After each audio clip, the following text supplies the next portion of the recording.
Vamos a revisar la guía de diagnóstico y tratamiento sobre la enfermedad pulmonar obstructiva crónica.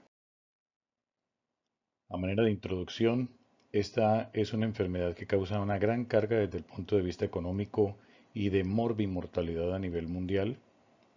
Se estima que al menos 2.9 a 3 millones de personas mueren a causa del EPOC a nivel mundial.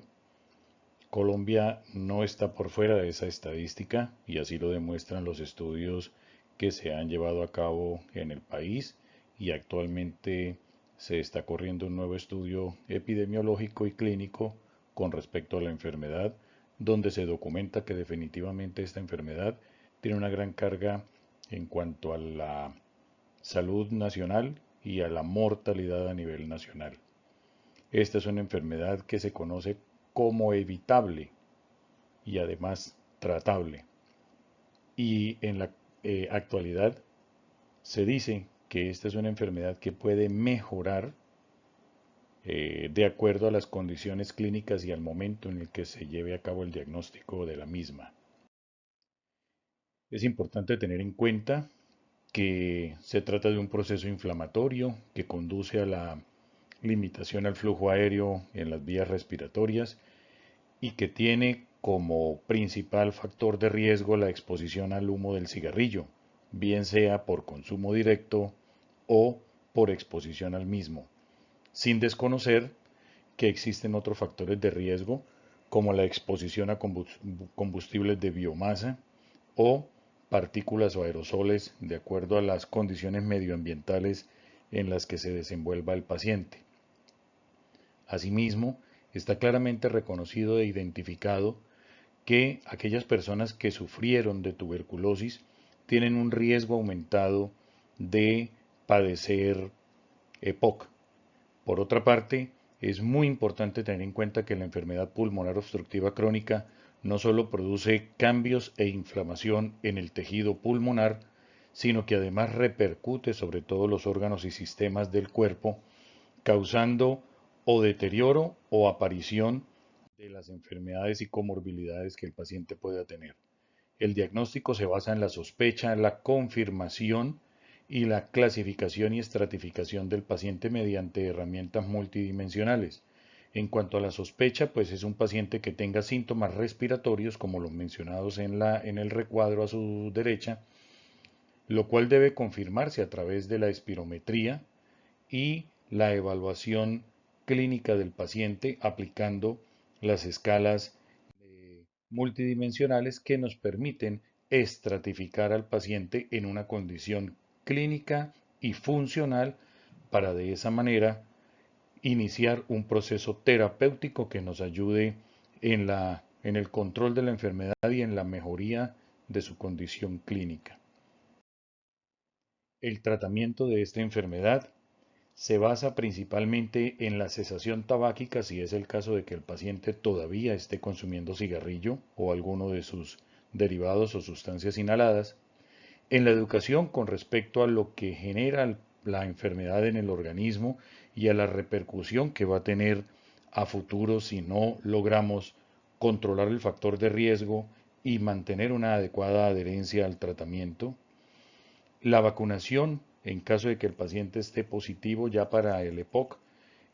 consiste en el neumococo. Los estudios realmente no generan una gran diferencia o no muestran una gran diferencia en cuanto a la neumo 13 o la neumo 23. Solo indican que debe ser vacunado para evitar o mejorar su respuesta frente a la exposición al neumococo y la influenza estacional que debe aplicarse recurrentemente cada vez que aparece una nueva cepa de vacuna. No importa que no haya transcurrido el año, realmente la evidencia científica dice que debemos vacunarnos tan pronto aparece la nueva vacuna con la nueva cepa, porque es la única manera de garantizar la estabilidad y prevenir que la respuesta en el caso de una infección sea tan grave. Por supuesto, en la actualidad también insistir en que el paciente se vacune frente al SARS-CoV-2 y si adelante o en el futuro se generan refuerzos periódicos, insistir en el paciente para que lo haga. La terapia broncodilatadora, basados en el uso de broncodilatadores tipo beta 2 agonista de acción prolongada y anticolinérgico de acción prolongada, y en aquellos pacientes que son exacerbadores o que tienen un recuento eosinofílico elevado mayor a 300 en sangre periférica, debemos adicionar esteroide por periodos o ciclos de acuerdo a la respuesta clínica que el paciente tenga e ir retirándolo o descalándolo según esa misma respuesta. Todo paciente, según las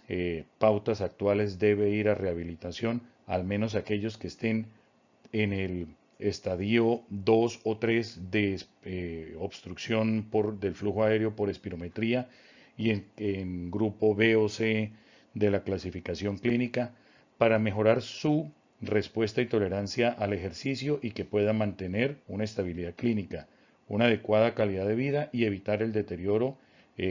rápido que presentan este tipo de pacientes. En el caso del paciente que se encuentre en estadios iniciales de la enfermedad, insistir en que desarrolle actividad física aeróbica, al menos 120 minutos por semana, es decir, 4 a 5 sesiones diarias de por lo menos 30 minutos cada una. El soporte nutricional debe ser indicado, en ese sentido la nutricionista o el nutricionista deben apoyarnos para evitar que el paciente ingiera muchos carbohidratos que van a aumentar la producción de CO2 y que por otra parte nos ayude a mantener una adecuada